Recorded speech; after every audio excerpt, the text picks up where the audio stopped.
سورہ ہود کی آیت نمبر 96 سورہ ہود کا 9واں رکوع اور یہ 12ویں پارے کا بھی 9واں رکوع ہے۔ وَلَقَدْ أَرْسَلْنَا مُوسَىٰ بِآيَاتِنَا وَسُلْطَانٍ مُبِينٍ، اور بے شک ہم نے موسیٰ کو اپنی آیتوں اور واضح غلبے کے ساتھ بھیجا اِلیٰ فرعون وَمَلَئِهِ، فرعون اور اس کے درباریوں کی طرف۔ اور بے شک ہم نے موسیٰ کو اپنی آیتوں اور صریح غلبے کے ساتھ فرعون اور اس کے درباریوں کی طرف بھیجا۔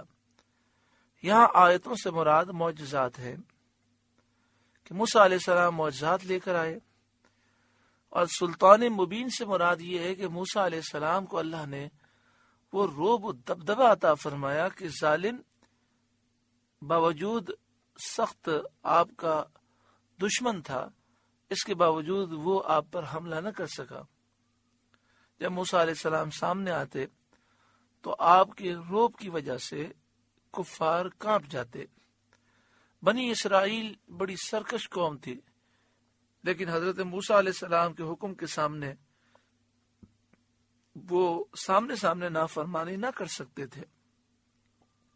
یہاں تک کہ جب موسیٰ علیہ السلام کوہ طور سے واپس آئے اور دیکھا کہ بنی اسرائیل کی اکثریت بچڑے کی پوجا کر رہی ہے، اور اب وہ اس پوجا سے توبہ کرنا چاہتے ہیں، تو آپ نے ان سے فرمایا کہ سب اپنی گردنیں جھکاؤ اور قتل کے لیے تیار ہو جاؤ۔ تو کسی کی ضرورت نہ ہوئی کہ وہ انکار کر سکے۔ جتنے بچڑے کے پجاری تھے، جن کی تعداد 5 لاکھ سے زائد تھی، ایک روایت کے مطابق وہ گھٹنے کے بل کھڑے ہو گئے اور اپنی گردن انہوں نے جھکا دی۔ 70,000 بنی اسرائیلی قتل کیے گئے اور باقیوں کو معاف کر دیا گیا، اللہ تعالیٰ نے معاف فرما دیا۔ فَاتَّبَعُوا أَمْرَ فِرْعَوْنَ، تو وہ فرعون کے کہنے پر چلے، کفر میں مبتلا ہوئے، اور موسیٰ علیہ السلام پر یہ لوگ ایمان نہ لائے۔ وَمَا أَمْرُ فِرْعَوْنَ بِرَشِيدٍ، اور فرعون کا کام درست نہ تھا، وہ کھلی گمراہی میں مبتلا تھا، جو کہ باوجود بشر ہونے کے خدا ہونے کا دعویٰ کرتا تھا، اور اعلانیہ ایسے ایسے ظلم اور ایسے ایسے گناہ کرتا تھا جس کا شیطانی کام ہونا ظاہر اور یقینی ہے۔ حضرت موسیٰ علیہ السلام کے ساتھ رشد و حقانیت تھی، آپ کی سچائی کی دلیلیں ایسے معجزات تھے جنہیں لوگوں نے معائنہ کیا، پھر بھی ان لوگوں نے حضرت موسیٰ علیہ السلام کی اتباع نہیں کی، بلکہ فرعون کی اتباع کی، جو کہ گمراہ تھا۔ تو فرعون دنیا میں کفر میں اور گمراہی میں اپنی قوم کا پیشوا تھا، ایسے ہی جہنم میں بھی یہ ان کا پیشوا ہوگا۔ یقدم قومہ یوم القیامت، اپنی قوم کے آگے ہوگا قیامت کے دن۔ فَأَوْرَدَهُمُ النَّارِ، تو انہیں جہنم میں لا اتارے گا۔ یعنی جس طرح دریائے نیل میں غرق ہونے میں فرعون آگے تھا اور پوری قوم اس کے ساتھ پیچھے آئی اور یہ سب غرق ہوئے، اسی طرح فرعون جہنم میں اپنی پوری قوم کو لے کر جائے گا اور اپنی قوم کے آگے ہوگا۔ وَبِئْسَ الْوِرْدُ الْمَوْرُودُ، اور وہ کیا ہی برا گھاٹ اترنے کا، یعنی جہنم بہت بری جگہ ہے۔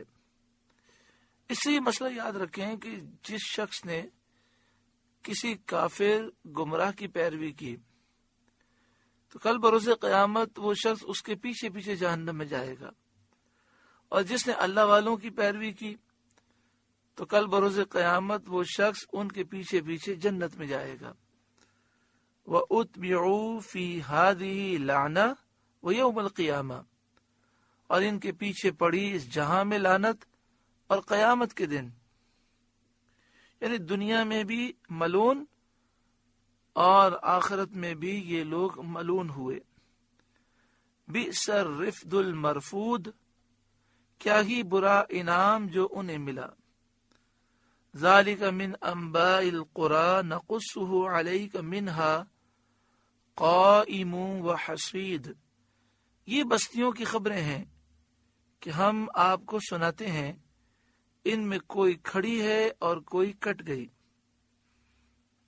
یعنی یہ گزری ہوئی امتوں کے واقعات ہیں جو ہم اے محبوب آپ کو سناتے ہیں، تاکہ آپ اپنی امت کو ان کی خبریں دیں تاکہ وہ ان سے عبرت حاصل کریں. ان بستیوں کی حالت کھیتیوں کی طرح ہے. منہا قائم و حصید، ان میں کوئی کھڑی ہے، یعنی اس بستی کے مکانوں کی دیواریں موجود ہیں، کھندرات موجود ہیں، نشانات باقی ہیں، جیسے قوم عاد اور قوم سمود کے نشانات موجود ہیں. وہ حصید، اور کوئی کٹ گئی، یعنی کٹی ہوئی کھیتی کی طرح بالکل بے نام و نشان ہو گئی اور اس کا کوئی اثر باقی نہ رہا، جیسے قوم نوح علیہ السلام. نوح علیہ السلام کی قوم کے جو نشانات ہیں وہ مٹ چکے ہیں. وما ظلمناہم، اور ہم نے ان پر ظلم نہ کیا، ولیکن ظلموا انفسہم، بلکہ خود انہوں نے اپنا برا کیا، یعنی گناہ کر کے، کفر اختیار کر کے انہوں نے خود اپنا نقصان کیا. فما اغنت عنہم آلہتہم التی یدعون من دون اللہ من شیء، تو ان کے معبود جنہیں اللہ کے سوا پوجتے تھے ان کے کچھ کام نہ آئے. لما جاء امر ربک، جب آپ کے رب کا حکم آیا. یعنی یہ مشرکین جن جھوٹے خداؤں کی پوجا کرتے تھے، جب اللہ کا غضب آیا تو یہ جھوٹے خدا اللہ کے عذاب کا مقابلہ نہ کر سکے. وما زادوہم غیر تتبیب، اور ان سے انہیں ہلاک کے سوا کچھ نہ بڑھا. یعنی ان بتوں نے، جھوٹے خداؤں نے ان کی بربادی ہی میں اضافہ کیا. ان کے لیے یہ ذرہ برابر بھی فائدہ نہ لا سکے. آج مسلمان الحمدللہ شرک سے محفوظ ہے، لیکن یہ ضرور ہوتا ہے کہ اپنے دوستوں، اپنے رشتہ داروں اور دیگر لوگوں کی وجہ سے انسان گناہ کرتا ہے. پھر ان گناہوں کی وجہ سے جب نحوست آتی ہے تو نہ رشتہ دار کام آتے ہیں، نہ دوست کام آتے ہیں. وَكَذَلِكَ أَخْذُ رَبِّكَ إِذَا أَخَذَ الْقُرَىٰ وَهِيَ ظَالِمَةٌ، اور ایسی ہی پکڑ ہے تیرے رب کی جب بستیوں کو پکڑتا ہے ان کے ظلم پر. جب بستی والے گناہگار ہوتے ہیں تو اسی طرح رب العالمین کی پکڑ آتی ہے. ان اخذہ علیم شدید، بے شک اس کی پکڑ دردناک سخت ہے. تو ہر ظالم کو چاہیے کہ ان واقعات سے عبرت پکڑے اور توبہ میں جلدی کرے. ان فی ذلک لآیۃ لمن خاف عذاب الآخرہ، بے شک اس میں نشانی ہے اس کے لیے جو آخرت کی عذاب سے ڈرے. عبرت اور نصیحت کی نشانی ہے. ذالک یوم مجموع لہ الناس، آخرت کا دن وہ دن ہے جس میں سب لوگ اکٹھے ہوں گے اگلے پچھلے حساب کے لیے. وذالک یوم مشہود، اور وہ دن حاضری کا ہے جس میں آسمان والے، زمین والے سب حاضر ہوں گے. وما نؤخرہ الا لأجل معدود، اور ہم قیامت کے دن کو پیچھے نہیں ہٹاتے مگر ایک گنی ہوئی مدت کے لیے. یعنی جو مدت ہم نے بقائے دنیا کے لیے مقرر فرمائی ہے اس کے مکمل ہونے تک قیامت نہیں آئے گی. جب تک اللہ تبارک و تعالی نے دنیا کو جو عمر دی ہے وہ عمر پوری نہ ہو جائے اس وقت تک قیامت نہیں آئے گی. یوم یأتی لا تکلم نفس الا باذنہ، جب وہ دن آئے گا کوئی اللہ کے حکم کے بغیر بات نہ کرے گا، تمام مخلوق خاموش ہوگی. قیامت کا دن بہت طویل ہوگا، 50,000 سالہ دن ہے. اس میں احوال مختلف ہوں گے. بعض احوال میں تو شدت ہیبت سے کسی کو اللہ تعالی کے اذن کے بغیر بات زبان پر لانے کی قدرت نہ ہوگی، اور بعض احوال میں اجازت دی جائے گی، لوگ اللہ کے اذن سے کلام کریں گے. اور بعض احوال میں دہشت کم ہوگی، اس وقت لوگ اپنے معاملات میں جھگڑا کریں گے اور اپنے مقدمات پیش کریں گے. فَمِنْهُمْ شَقِيٌّ وَسَعِيدٌ، تو ان میں کوئی بدبخت ہے اور کوئی خوش نصیب. اللہ ہمیں خوش نصیب بنائے، بدبختی سے محفوظ فرمائے. آئیے ہم سماعت کریں کون سی علامتیں پائی جائیں تو یہ اس بات کی نشانیاں ہیں کہ ایسا شخص خوش نصیب ہے. حضرت شفیق بلخی رضی اللہ تعالی عنہ نے فرمایا سعادت کی 5 علامتیں ہیں، خوش نصیب ہونے کی 5 نشانیاں ہیں، 5 علامتیں ہیں. نمبر 1 دل کی نرمی. نمبر 2 کثرت گریہ، یعنی اللہ کی بارگاہ میں کثرت سے آنسو بہانا. نمبر 3 دنیا سے بے رغبتی. نمبر 4 امیدوں کا کوتا ہونا، یعنی کم امیدیں رکھنا. نمبر 5 شرم و حیا کا ہونا. اب ہم غور کریں، کیا ہمارا دل نرم ہے؟ کیا ہم اللہ تعالیٰ کی بارگاہ میں خوب آنسو بہانے والے ہیں؟ کیا ہمارا دل دنیا کی محبت سے خالی ہے؟ کیا ہم لمبی امیدیں تو نہیں رکھتے؟ انسان بڑی لمبی لمبی پلاننگ کرتا ہے اور اپنی موت سے غفلت ہوتی ہے. اور 5ویں چیز شرم و حیا. تو جسے شرم و حیا ہو وہ کیا بدنگاہی کر سکتا ہے؟ کیا وہ کمپیوٹر، موبائل، انٹرنیٹ کا غلط استعمال کر سکتا ہے؟ کیا وہ زبان سے ایسی باتیں کہہ سکتا ہے کہ جو باتیں کہنے سے اللہ اور اس کے رسول نے منع کیا؟ پھر حضرت شفیق بلخی علیہ رحمہ فرماتے ہیں کہ بدبختی کی علامات بھی 5 ہیں. نمبر 1 دل کی سختی. نمبر 2 آنکھ کی خشکی، یعنی اللہ کی بارگاہ میں رونا ہی نہ آئے. نمبر 3 دنیا کی رغبت، دنیا کی حرص، ہوس، لالچ. نمبر 4 لمبی امیدیں. نمبر 5 بے حیائی. اللہ تعالی ہمیں سعادت نصیب فرمائے اور خوش نصیبی کی ساری علامتیں نصیب فرمائے.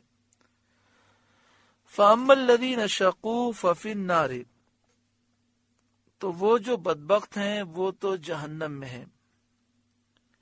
لَهُمْ فِيهَا زَفِيرٌ وَشَهِيقٌ، وہ اس میں گدھے کی طرح رینگیں گے، یعنی گدھے کی طرح وہ چلائیں گے.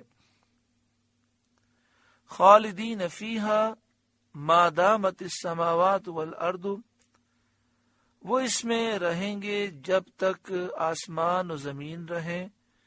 الا ما شاء ربک، مگر جتنا تمہارے رب نے چاہا، مگر جتنا آپ کے رب نے چاہا. اتنا اور زیادہ رہیں گے. یہ زیادہ کتنا ہے اس کی کوئی انتہا نہیں. تو مطلب یہ ہوا کہ جن کا خاتمہ کفر پر ہوا وہ ہمیشہ جہنم میں رہیں گے، کبھی اس سے باہر نہ نکل پائیں گے. ان ربک فعال لما یرید، بے شک آپ کا رب جب جو چاہے کرے. وَأَمَّا الَّذِينَ سُعِدُوا، اور وہ جو خوش نصیب ہوئے، فَفِي الْجَنَّةِ، وہ جنت میں ہیں. خالدین فیہا، ہمیشہ اس میں رہیں گے. ما دامت السماوات والارض، جب تک آسمان و زمین رہیں، الا ما شاء ربک، مگر جتنا آپ کے رب نے چاہا، اتنا اور زیادہ رہیں گے۔ اس زیادتی کی کوئی انتہا نہیں، اس سے مراد یہ ہے کہ وہ ہمیشہ رہیں گے۔ چنانچہ آگے ارشاد ہوتا ہے عطاء غیر مجذوذ، یہ بخشش ہے، یہ عطا ہے جو کبھی ختم نہ ہوگی۔ فلا تک فی مریۃ مما یعبد ہؤلاء، تو اے سننے والے دھوکے میں نہ پڑ اس سے جسے یہ کافر پوجتے ہیں، یعنی بے شک یہ اس بت پرستی پر عذاب دیے جائیں گے جس طرح پچھلی امتیں عذاب میں مبتلا ہوئیں۔ ما یعبدون الا کما یعبد آباؤہم من قبل، یہ ویسا ہی پوجتے ہیں جیسا پہلے ان کے باپ دادا پوجتے تھے۔ وَإِنَّا لَمُوَفُّوهُمْ نَصِيبَهُمْ غَيْرَ مَنْقُوصٍ، اور بے شک ہم ان کا حصہ انہیں پورا پھیر دیں گے جس میں کمی نہ ہوگی۔ لَمُوَفُّوهُمْ کے معنی ہے پورا پورا انہیں ان کا حصہ دیا جائے گا، اور بے شک ہم ان کا حصہ انہیں پورا پھیر دیں گے جس میں کمی نہ ہوگی، یعنی انہیں پورا پورا عذاب دیا جائے گا اور اس عذاب میں کوئی کمی نہ ہوگی۔ دنیا کی قلیل زندگی میں کچھ وقت کے لیے وہ نفع اٹھائیں گے، اس نفع میں بھی سکون، چین اور برکتوں سے محروم رہیں گے، اور پھر مرنے کے بعد ہمیشہ ہمیشہ عذاب میں گرفتار رہیں گے۔ اللہ تعالی ہمیں خاتمہ بالایمان نصیب فرمائے اور پاکیزہ زندگی گزارنے کی توفیق عطا فرمائے۔ سورہ ہود کا 9واں رکوع مکمل ہوا۔ اللہ تعالیٰ اس کے نور سے ہمارے قلوب کو روشن اور منور فرمائے۔